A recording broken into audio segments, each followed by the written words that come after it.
Good morning students, welcome to our YouTube channel BDN public school. आज हम 9वीं कक्षा भूगोल का थर्ड चैप्टर अपवाह पढ़ेंगे। ये इस चैप्टर की पहली वीडियो क्लास है। चलो हम लेसन स्टार्ट करते हैं।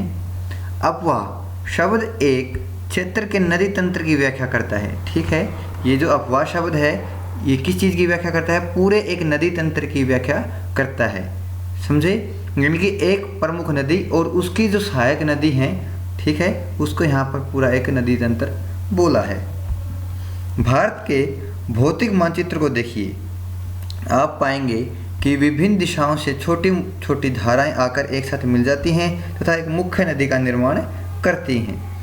अतः इनका निकास किसी बड़े जलाशय जैसे झील या समुद्र या महासागर में होता है। यानी कि आखिर में जाकर यही कहाँ पर मिल जाती हैं? कोई बड़ा जो जलाशय है, जैसे कि उदाहरण के तौर पर झील या समुद्र या फिर महासागर में जाकर मिल जाती हैं। एक नदी तंत्र द्वारा जिस क्षेत्र का जल प्रवाहित होता है उसे एक अपवाह द्रोणी कहते हैं। ठीक है, यानी कि छोटी छोटी नदियों द्वारा, यानी कि या फिर हम कह सकते हैं पूरे एक नदी तंत्र के द्वारा जिस क्षेत्र से जल प्रवाहित होता है, जहाँ से जल प्रवाहित होना शुरू होता है, उस जगह को क्या बोला जाता है? अपवाह द्रोणी बोला जाता है। ठीक है, आगे रीड करते हैं। मानचित्र का अवलोकन करने पर यह पता चलता है कि कोई भी ऊंचा क्षेत्र जैसे पर्वत या उच्च भूमि दो पड़ोसी अपवाह द्रोणियों को एक दूसरे से अलग करती हैं।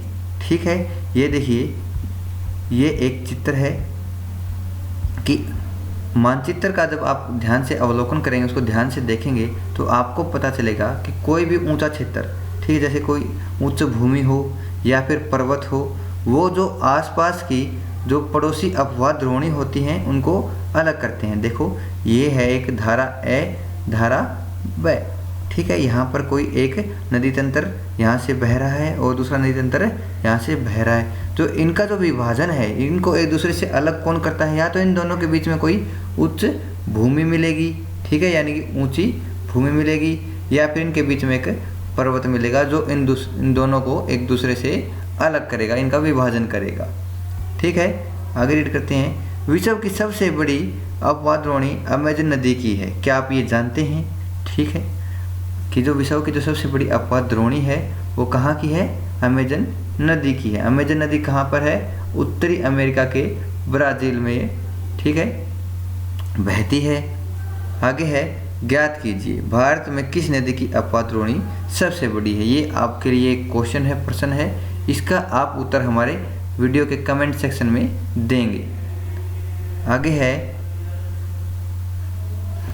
भारत में अपवाह तंत्र। अब जो अपवाह तंत्र भारत में है उसके बारे में यहाँ पर डिस्क्राइब किया गया है, व्याख्या की गई है। भारत के अपवाह तंत्र का नियंत्रण मुख्यतः भौगोलिक आकृतियों के द्वारा होता है। यानी कि जो भारत में अपवाह तंत्र है, ठीक है, उसको नियंत्रण कौन करता है? मुख्यतः जो भौगोलिक आकृति हैं भारत की, ठीक है, जिनको बारे में हमने पिछले लेसन में, पिछले पाठ में पढ़ा था, ठीक है, वो आकृति इनका नियंत्रण करती है। इस आधार पर भारतीय नदियों को दो मुख्य वर्गों में विभाजित किया गया है। कौन से दो मुख्य वर्ग हैं? एक है हिमालय की नदियाँ और दूसरी है प्रायद्वीपीय नदियाँ। ठीक है, हिमालय की नदियाँ यानी कि जो हिमालय से निकलती हैं, ठीक है, और प्रायद्वीपीय नदियाँ यानी कि जो कि भारत का जो प्रायद्वीपीय पठार है उससे निकलने वाली नदियाँ। ठीक है, इन दो वर्गों में यहाँ पर विभाजित किया गया है भारत के अपवाह तंत्र को। भारत के दो मुख्य भौगोलिक क्षेत्रों से उत्पन्न होने के कारण हिमालय तथा प्रायद्वीपीय नदियाँ एक दूसरे से भिन्न हैं। कैसे भिन्न हैं ये हम इस लेसन में पढ़ेंगे। आगे है, हिमालय की अधिकतर नदियाँ 12मासी नदियाँ होती हैं, यानी कि पूरे साल बहने वाली नदियाँ होती हैं। ठीक है, इनके अंदर पूरे साल पानी की कमी नहीं होती, ये पूरे साल बहती रहती हैं। इनमें वर्ष भर पानी रहता है क्योंकि इन्हें वर्षा के अतिरिक्त ऊंचे पर्वतों से पिघलने वाली हिम द्वारा भी जल प्राप्त होता है। ठीक है, हिमालय की दो मुख्य नदियाँ सिंधु और ब्रह्मपुत्र इस पर्वतीय श्रृंखला के उत्तरी भाग से निकलती हैं। ठीक है, कि कौन सी पर्वत श्रृंखला के? हिमालय पर्वत श्रृंखला के उत्तरी भाग से दोनों ही ये निकलती हैं। कौन सी? सिंधु और ब्रह्मपुत्र। पिछली जो हमारी पिछला जो हमारा लेसन था उसके अंदर मैंने आपको दर्शाया भी था जो इनका उद्गम स्थान था वो कहाँ पर है, ठीक है, और कहाँ से होते हुए ये भारत के अंदर क्या करती हैं, एंटर करती हैं। आगे है, इन नदियों ने पर्वतों को काटकर गार्जों का निर्माण किया है, ठीक है। गार्जों यानी कि काफ़ी गहरे जो घाटी हैं उनका निर्माण किया है, ठीक है। धीरे धीरे ये क्या करती हैं, जहाँ पर बहती हैं, जिन चट्टानों के ऊपर से बहती हैं उनको धीरे धीरे काटती रहती हैं और उन चट्टानों को और गहरा काट कर क्या किसका निर्माण कर लेती हैं, गार्जों का निर्माण कर लेती हैं। आगे है, हिमालय की नदियाँ अपने उत्पत्ति के स्थान से लेकर समुद्र तक के लंबे रास्ते को तय करती हैं।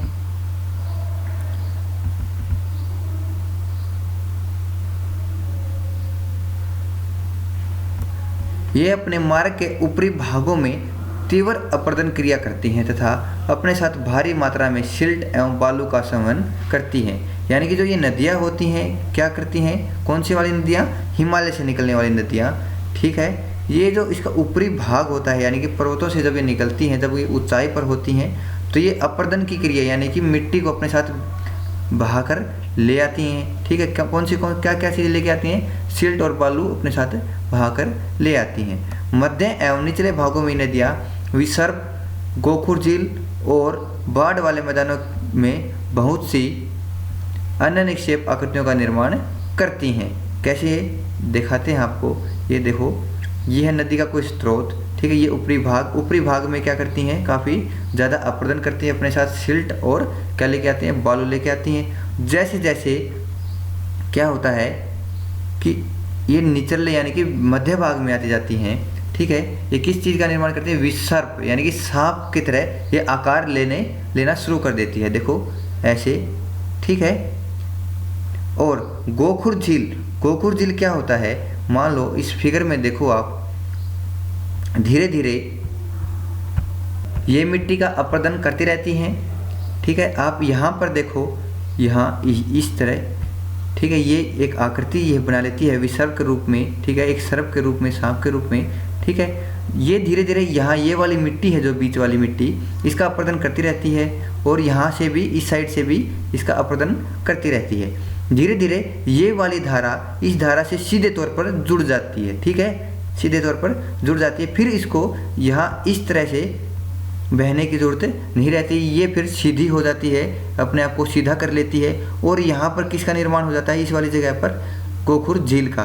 देखो यहाँ पर फिगर में दिखा भी रखा है, ये एक गोखुर झील है, ठीक है, कि ये अपनी पहले तो ये इस तरह से बह रही थी, ठीक है, फिर ये अपना मुख बदल लेती है, ठीक है। मुख बदलने से जो पहले वाला इसका रास्ता था वो किस में तब्दील हो जाता है, गोखुर झील में तब्दील हो जाता है, ठीक है। यहाँ पर इसने पहले ये इस तरीके यहाँ ऐसे बहती थी, ठीक है, लेकिन बाद में इसने क्या कर लिया, अपना रास्ता बदल लिया और रास्ता बदलने के कारण किसका निर्माण हो गया, एक गोखुर झील का, ठीक है। आपको ये समझ में आ गया होगा। आगे है, देखो ये है नीचे डेल्टा किसको बोलते हैं, जैसे जैसे ये समुद्र के पास पहुँचती है, समुद्र के पास जब इसका पानी समुद्र में मिलने वाला होता है तो यहाँ पर आकर इसकी जो गति है वो काफ़ी धीमी हो जाती है और ये अपने साथ लाई हुई गाद से छोटे छोटे द्वीपों का निर्माण कर लेती है। ये देखो छोटे छोटे द्वीप दिखाई दे रहे हैं और ये अपनी धारा इसकी इन द्वीपों के जो साइड है यानी कि पास से बहने लग जाती है और ये काफ़ी धीमी होती है, अपने साथ इन द्वीपों को बहाकर नहीं ले जा सकती, इसके अंदर इतनी गति नहीं रह जाती, ठीक है। इन द्वीपों का निर्माण हो जाता है तो इसको बोलते हैं डेल्टा निर्माण करती है। आगे है, ये पूर्ण विकसित डेल्टाओं का भी निर्माण करती हैं, जैसा मैंने अभी आपको समझाया। अधिकतर प्रायद्वीपीय नदियाँ मौसमी होती हैं। अब तक बात हो रही थी किसकी, जो हिमालय से बहने वाली नदियों के बारे में, ठीक है। अब बात हो रही है किसकी, प्रायद्वीपीय भारत से निकलने वाली नदियों के बारे में। जो प्रायद्वीपीय नदियाँ होती हैं वो कैसी होती हैं, मौसमी होती हैं, क्योंकि इनका प्रवाह वर्षा पर ही निर्भर करता है। शुष्क मौसम में बड़ी नदियों का जल भी घटकर छोटी छोटी धाराओं में बहने लगता है। अब जो प्रायद्वीपीय भारत में नदियाँ हैं उनके अंदर जो पानी है अगर बारिश ना हो तो काफ़ी कम हो जाता है जो बड़ी बड़ी नदी हैं और फिर जल घटकर छोटी छोटी धाराओं में बहने लग जाता है। हिमालय की नदियों की तुलना में प्रायद्वीपीय नदियों की लंबाई कम तथा छिछली है, यानी कि लंबाई भी कम है और गहरी भी कम है। फिर भी इनमें से कुछ केंद्रीय उच्च भूमि से निकलती हैं तथा पश्चिम की तरफ बहती हैं। मैंने आपको पिछली कक्षा में पठारों के बारे में पढ़ाया था, ठीक है। केंद्रीय उच्च भूमि किस भाग को कहते हैं ये भी बताया था आपको। तो उस भाग से, उस भूमि से निकलने वाली नदियाँ कहाँ किस तरफ बहती हैं? पश्चिम की तरफ। उदाहरण के तौर पर नर्मदा नदी है, वो पश्चिम की तरफ बहती है। क्या आप इस प्रकार की दो बड़ी नदियों की पहचान कर सकते हैं? आपको मैंने एक का नाम बता दिया है, एक का नाम आपको कमेंट सेक्शन में बताना है, जो कि उच्च भूमि से निकलकर पश्चिम की तरफ बहती हो, ठीक है। प्रायद्वीपीय भारत की अधिकतर नदियाँ पश्चिम घाट से निकलती हैं तथा बंगाल की खाड़ी की तरफ बहती हैं। आपको पिछली क्लास में मैंने मैप में दर्शाया था कि पश्चिम घाट किसको कहते हैं, किस वाले हिस्से को पश्चिम घाट कहते हैं, पूर्वी घाट किस वाले हिस्से को कहते हैं, ठीक है। तो जो अधिकतर नदियां हैं वो कहाँ से निकलती हैं? पश्चिम घाट से निकलती हैं प्रायद्वीपीय भारत की, ठीक है। आपको दोबारा से मैप के माध्यम से दर्शा देते हैं। इस मानचित्र में देखिए, यहाँ पर है आपका पश्चिमी घाट, ठीक है। एरो की तरफ देखिए आप, ये क्षेत्र कहलाता है पश्चिमी घाट, ये क्षेत्र कहलाता है आपका पूर्वी घाट, और ये वाला है बे ऑफ बंगाल यानी कि बंगाल की खाड़ी की। जो प्रायद्वीपीय भारत से निकलने वाली नदियां हैं, बड़ी नदियां हैं, ये वाला हिस्सा है हमारा प्रायद्वीपीय भारत, ठीक है।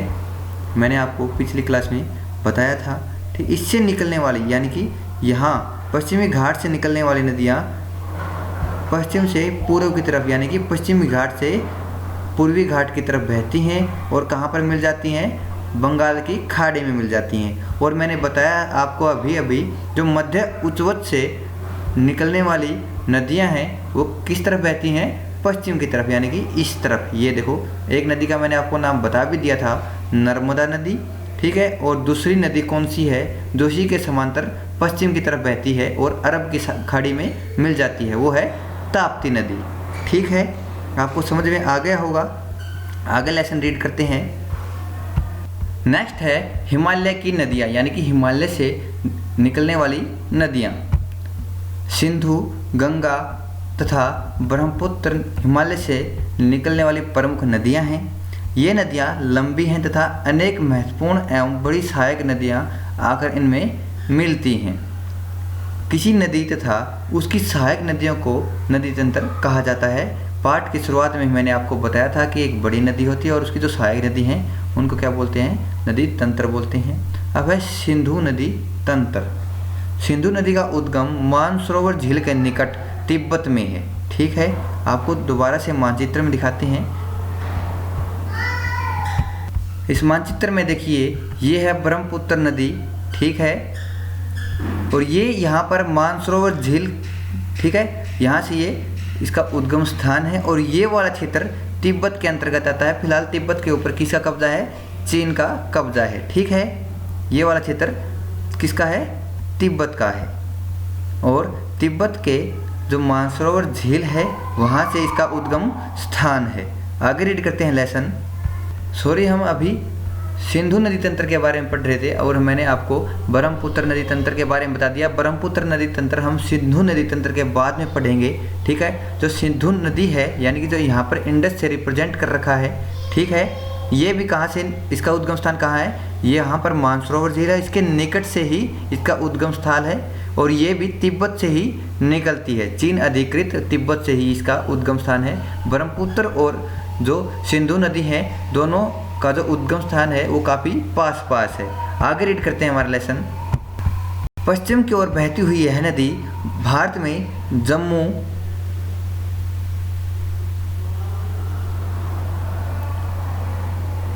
कश्मीर के लद्दाख जिले से प्रवेश करती है। इस भाग में यह बहुत ही सुंदर दर्शनीय गार्ज का निर्माण करती है। मैंने बताया आपको गार्ज क्या होता है। नदी जहाँ पर जिन चट्टानों के ऊपर से बहती हैं उनको काट काट कर काफ़ी गहरा कर देती हैं, ठीक है। उस गहरी जो संकीर्ण खाई को क्या बोलते हैं? गार्ज बोलते हैं। आगे है, इस क्षेत्र में बहुत सी सहायक नदियाँ जैसे जास्कर, नबूरा, शोक, हुंजा इस नदी में मिलती हैं।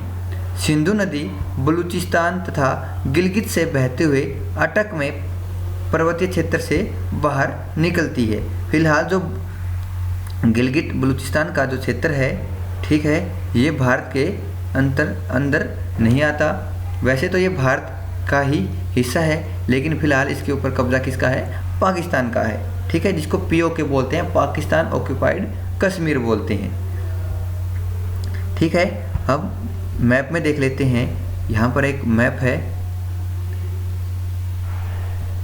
ये देखिए यहाँ पर स्पष्ट दिखाई दे रहा है, ये है सिंधु नदी, ठीक है। ये यहाँ पर कहाँ, देखो बताया था कि जो लद्दाख ज़िला है भारत का, ठीक है, वहाँ से ये भारत में प्रविष्ट करती है, ठीक है। और इसकी जो सहायक नदियाँ हैं वो इसमें आकर मिल जाती हैं, और यहाँ लद्दाख ज़िले में काफ़ी सुंदर क्या बनाती है? गर्द का निर्माण करती है। आगे रीड करते हैं लेसन। आपको इसी सहायक नदियों का नाम याद रखना होगा, श्योक, नुब्रा, हुंजा, जास्कर, ठीक है। सिंधु नदी, अच्छा यहाँ हम पढ़ चुके थे। सतलुज, ब्यास, रावी, चेनाब तथा झेलम आपस में मिलकर पाकिस्तान के मिठान कोट के पास सिंधु नदी में मिल जाती हैं, ठीक है। कौन सी जगह पर जाकर ये पांचों नदी सिंधु नदी में मिल जाती हैं? पाकिस्तान के मिठान कोट के पास, ठीक है। आप मानचित्र में देखिए,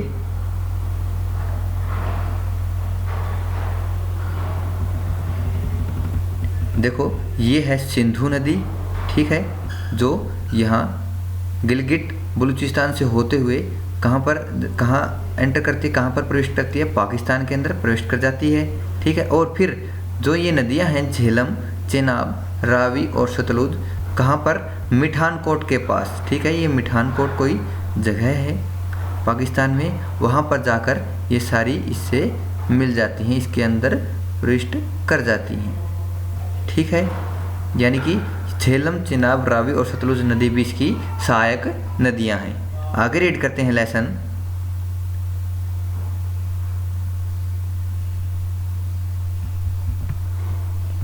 इसके बाद यह नदी दक्षिण की तरफ बहती है तथा अंत में कराची से पूर्व की ओर अरब सागर में मिल जाती है। सिंधु नदी के मैदान का ढाल बहुत ही धीमा है, यानी कि जैसे जैसे समुद्र के अरब के सागर के समीप जाती है, ये इसकी जो स्पीड है, गति है, वो काफ़ी धीमी हो जाती है। सिंधु द्रोणी का 1/3 से कुछ अधिक भाग भारत के जम्मू कश्मीर, हिमाचल तथा पंजाब में तथा शेष भाग पाकिस्तान में स्थित है, ठीक है। जो सिंधु द्रोणी है उसका 1/3 हिस्सा यानी कि 33% हिस्सा कहाँ पर है? जम्मू कश्मीर, हिमाचल और पंजाब में है, और जो ज़्यादा हिस्सा बच गया है यानी कि 66.3% वो कहाँ पर है? पाकिस्तान में है। 2.900 किलोमीटर लंबी सिंधु नदी विश्व की लंबी नदियों में से एक है, ठीक है। ये पॉइंट नहीं है, ये कोमा है, ठीक है। 2900 किलोमीटर लंबी नदी है ये, ठीक है। आपको इसकी लंबाई का भी ध्यान रखना है। आगे है, क्या आप जानते हैं सिंधु जल समझौता संधि के अनुच्छेदों 1960 के अनुसार भारत इस नदी प्रक्रम के संपूर्ण जल का केवल 20% जल उपयोग में ला सकता है। इस जल का उपयोग हम पंजाब, हरियाणा, राजस्थान के दक्षिण पश्चिम भागों में सिंचाई के लिए करते हैं, ठीक है। कि 1960 में भारत और पाकिस्तान के बीच में एक समझौता हुआ था, जिसको क्या बोलते हैं? सिंधु जल समझौता बोलते हैं, क्योंकि ये नदी भारत में कम ज़्यादा कहाँ पर बहती है? पाकिस्तान के अंदर प्रवेश कर बहती है, ठीक है। तो भारत और पाकिस्तान के बीच में समझौता हुआ था कि भारत इस नदी में जो प्रभावित पानी है उसका सिर्फ और सिर्फ 20% हिस्सा ही उपयोग में ला सकता है, ठीक है। ये था सिंधु जल समझौता, ठीक है। आगे हम इसका जो रिमेनिंग पोर्शन है लेसन का नेक्स्ट वीडियो क्लास में करेंगे। तब तक के लिए थैंक यू। आपको हमारी वीडियो अच्छी लगी तो लाइक कीजिए, शेयर कीजिए और चैनल को सब्सक्राइब कीजिए।